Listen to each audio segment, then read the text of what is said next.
โดยเปียจ้าថាបើមិនជឿកុំប្រមាថបរិសម្នាក់កំពុងតែស្វែងរកការរំភើបចិត្តបានយកត្រីរស់មួយយកទៅលេបដោយផ្ទាល់ដំបូងឡើយមិនមានបញ្ហាអ្វីនោះទេត្រីចាប់ផ្ដើមហែចូលទៅខាងក្នុងបំពង់កបន្តិចម្ដងតែបរិសម្នាក់នោះមិនដឹងទេថាត្រីដែលគេបានលេបចូលទៅខាងក្នុងពោះនោះមានធ្មង់នៅខាងលើស្រួចពេលដែលវាចុះទៅខាងក្រោមបន្តិចម្ដងវាក៏បានកោសរូបបំពង់កបរិសម្នាក់នោះត្រីក៏បានចូលទៅខាងក្នុងក្រពះបរិសម្នាក់នោះអាស៊ីតក្រពះដ៏មានឥទ្ធិពលនឹងបំបែកវាភ្លាមប៉ុន្តែអ្វីដែលនឹកស្មានមិនដល់នោះគឺដោយសារតែដង្កូវនិងប៉ារ៉ាស៊ីតដែលនៅខាងក្នុងឆ្អឹងរបស់ត្រីវាមិនអាចបំបែកបាននៅឡើយទីបំផុតពពួកប៉ារ៉ាស៊ីតដែលនៅខាងក្នុងក្រពះរបស់មនុស្សតែជាសំណាងល្អបរិសម្នាក់នោះបានកាត់ក្រពះរបស់ខ្លួនឯង5/4និងក្រវាត់ឲ្យឆ្កែស៊ី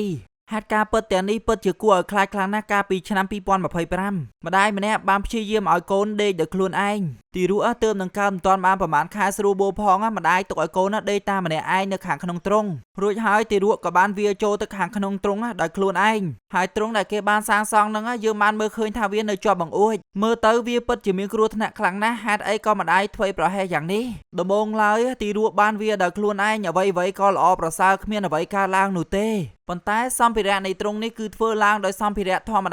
តាហើយវាប្រើតែទល់ល្វីស2ទៅ3ប៉ុណ្ណោះសម្រាប់ជួសជុលវាមានហានិភ័យធំណាស់សម្រាប់ក្មេងដែលនៅខាងក្នុងទ្រុងនេះមិនទាន់បានប្រមាណនាទីផងដុំដែកមួយបានធ្លាក់មកពីលើដំបូលផ្ទះហើយទ្រុងដែលនៅខាងក្រៅវាមិនអាចទប់ទល់ជាមួយនឹងវត្ថុដែលធ្លាក់មកពីខាងលើបានទេស្រាប់តែពេលនោះម្ដាយដែលភ្ញាក់ពីគេងឡើងមកឃើញកូនដែលដាក់នៅខាងក្នុងទ្រុងត្រូវបានធ្លាក់ចូលទៅខាងក្រោមបាត់ទៅនេះហើយគឺជាការធ្វើប្រហែសរបស់ម្ដាយដែលបានមើលកូននៅខាងក្នុងផ្ទះម្ដាយឪពុកគ្រប់រូបត្រូវតែយកចិត្តទុកដាក់កុំធ្វើប្រហែសបែបនេះអីពីព្រោះតែគ្រោះថ្នាក់គ្មាននរណាមើលឃើញទុកមុនទេបរិសម្នាក់បានលូកផ្ទះដើម្បីទៅពេទ្យព្យាបាលជើងដោយសារតែគាត់ចង់លូតកម្ពស់លោកគ្រូពេទ្យបានវះផ្លូវម្ខាងរួចប្រើឧបករណ៍បង្វិលអគ្គិសនីដើម្បីចោះរន្ធនៅខាងក្នុងឆ្អឹងលោកគ្រូពេទ្យបានធ្វើការដោយប្រុងប្រយ័ត្នពីព្រោះខ្លាចបាក់ពាក់កណ្ដាលផ្លូវរួចញែកចុងឆ្អឹងដែលបានបាក់ចេញយឺតនៅពេលជាមួយនឹងគ្នានោះបញ្ចូលដែកមួយដុំទៀតចូលទៅខាងក្នុងឆ្អឹងជើងឆ្អឹងក៏បាននៅកន្លែងដដែលមិនយូរប៉ុន្មានជាលិកាតុនដូចជាសាច់ដុំ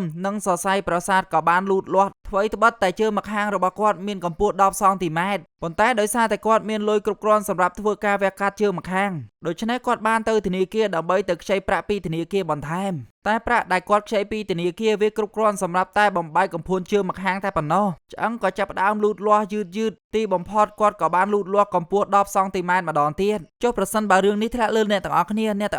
នយកលុយ$30000សម្រាប់ធ្វើជើងម្ខាងដែរឬទេ